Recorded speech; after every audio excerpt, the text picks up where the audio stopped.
The opinions expressed are those of the host. The material is for informational purposes only.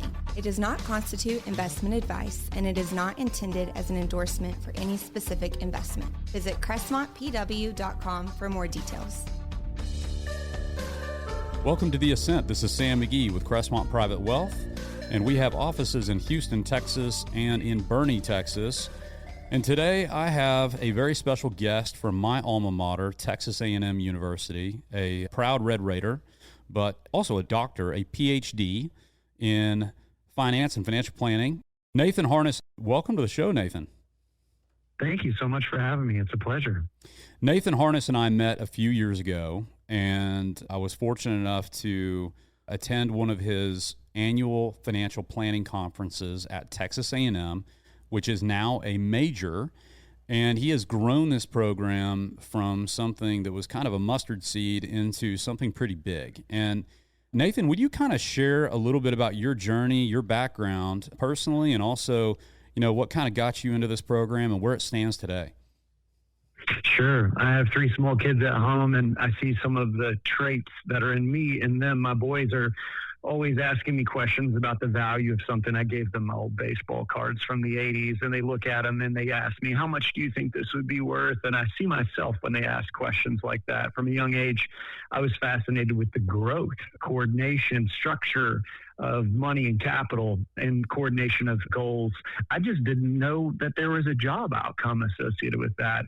Explored the world of stock brokerage. I worked in New York and I worked in Little Rock, Arkansas as a financial planner and stockbroker.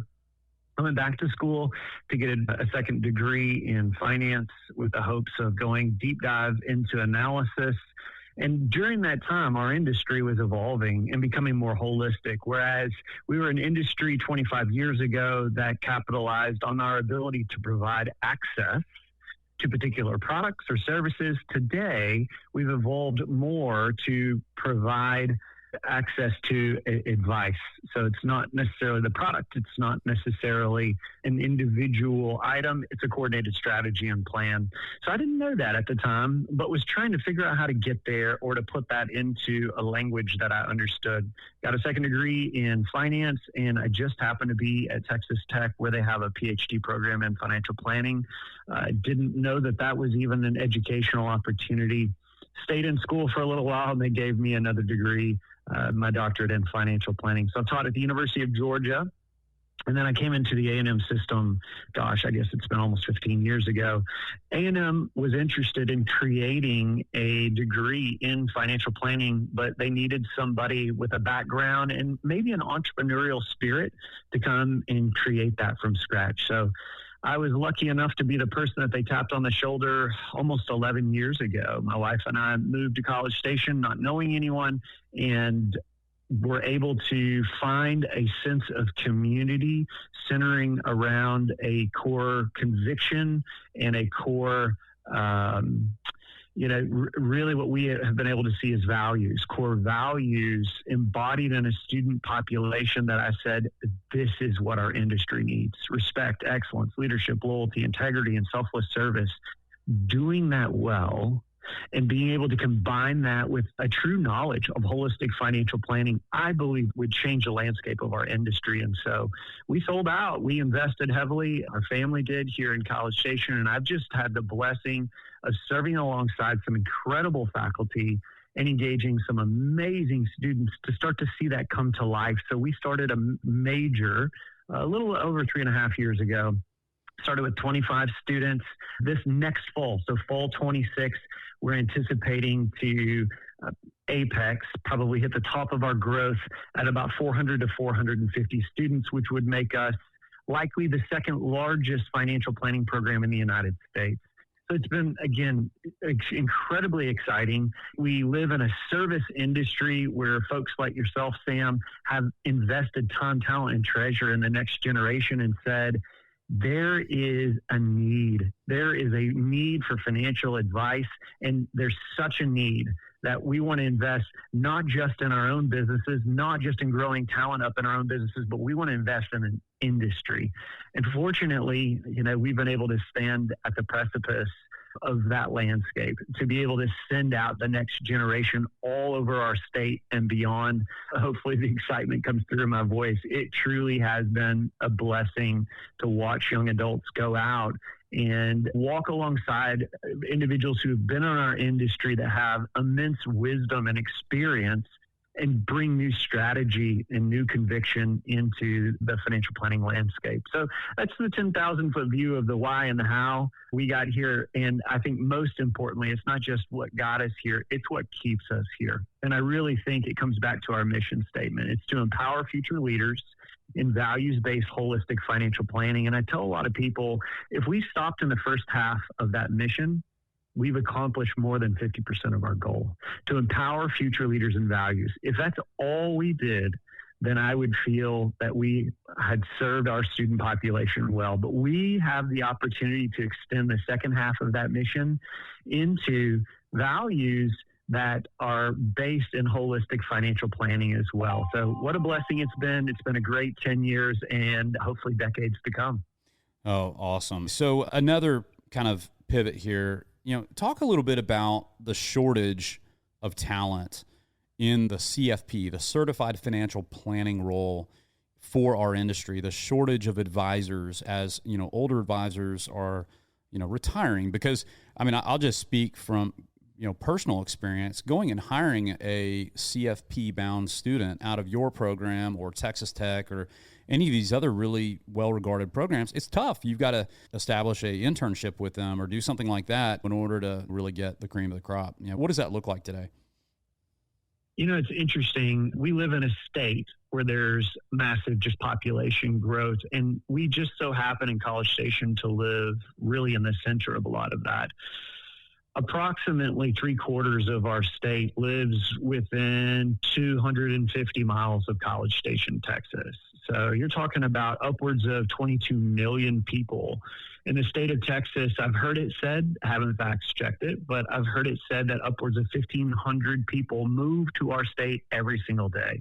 It is a growing population with a need for all sorts of services, but part of that is going to be financial advice as the consumer of today becomes more and more responsible for their own finances. We've moved from the era of working for a company for 40 years so that they take care of you in retirement in what's called a pension. Fewer and fewer of those exist today. Instead, we have portability.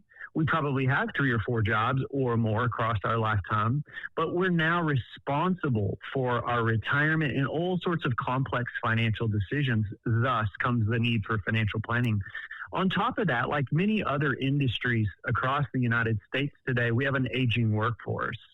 What we see inside financial planning, I've heard numbers as low as 56 and numbers as high as 63 as the average age of financial planners inside of our industry. It's an age profession.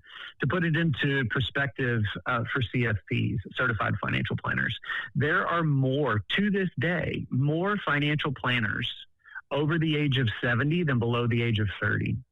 We have a shortage of the next generation in our industry, and for continuity alone, let alone being connected to a younger workforce inside the state of Texas, we have an immense opportunity to change the landscape and to change some of the face of our profession. So I've done some back of napkin math trying to guesstimate how many retirements of financial planners do we see in our state.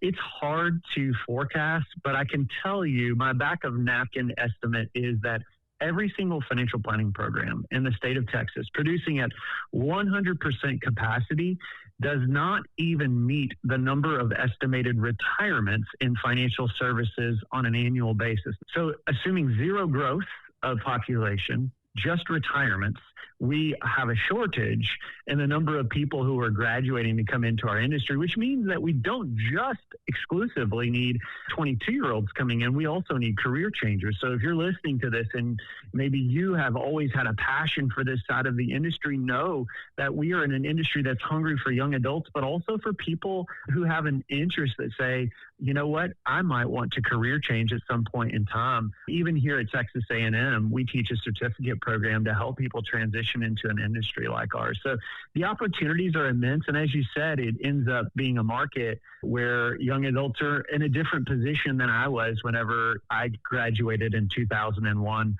or 2000. Market wasn't as strong for people coming into financial services today. I think last year, if you look at some of the reports coming out of the Dallas Fed, the number 2 fastest growing industry this last year in Texas was financial services behind construction. So this is a big infrastructure growth inside the state. Just generally, large financial conglomerates are moving to Dallas and Austin and other parts of Texas. We have a population move coming in. We have greater financial responsibility of individuals, and we have an aged workforce. You can see how we're building sort of this perfect environment for the next generation to come in and really, as I said, hopefully bring about some incredible perspective and financial change to our industry. Excellent. Well, Nathan Harness, you have really built something special at Texas A&M. I'm speaking with Nathan Harness, who runs the financial planning department at Texas A&M University, my alma mater, and a heck of a great guy. Gotten to know him pretty well over the past couple of years. Nathan, I will give kind of a shout out to Charles Schwab here. They recently did a $1 million infrastructure gift to your program to build a state-of-the-art facility for students to really understand what it's like to work at a firm like mine or any other firm, any other RIA, an independent wealth advisor on campus, which I think is super special. Unfortunately, we don't have quite enough time to talk about all that's entailed there. But I'd like to close on something that I think is really important. And I can ask you this because this is my own private show. I know faith is really important to you. And, you know, same here, likewise.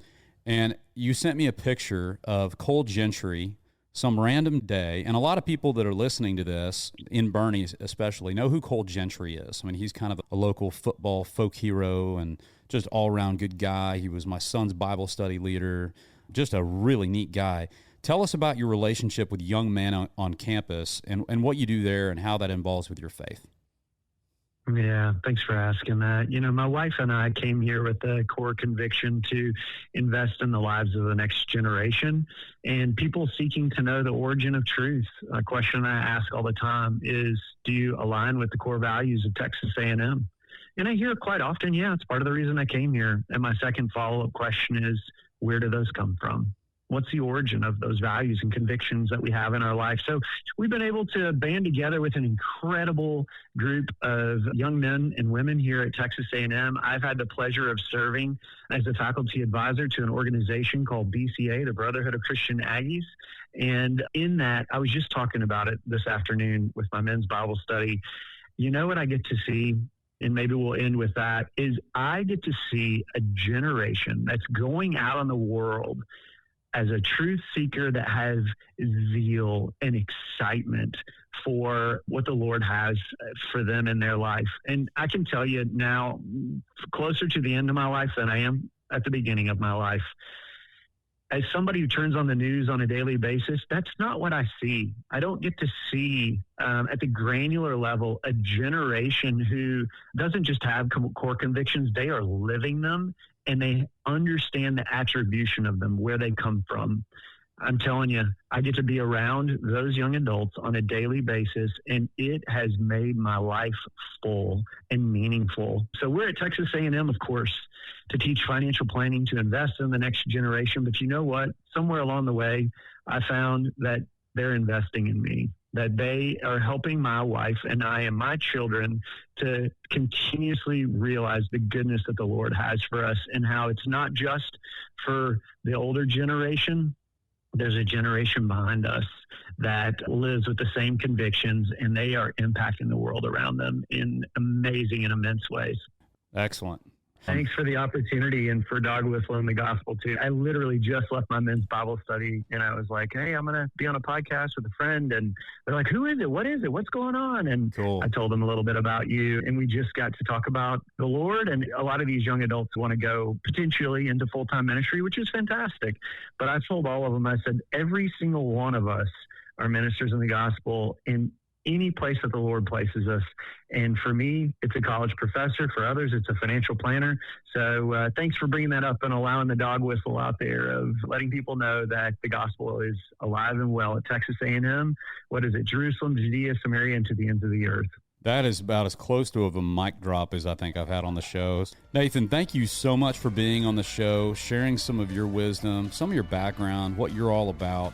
And I wish you much success and continued success at Texas A&M University. Gig 'em, and God bless.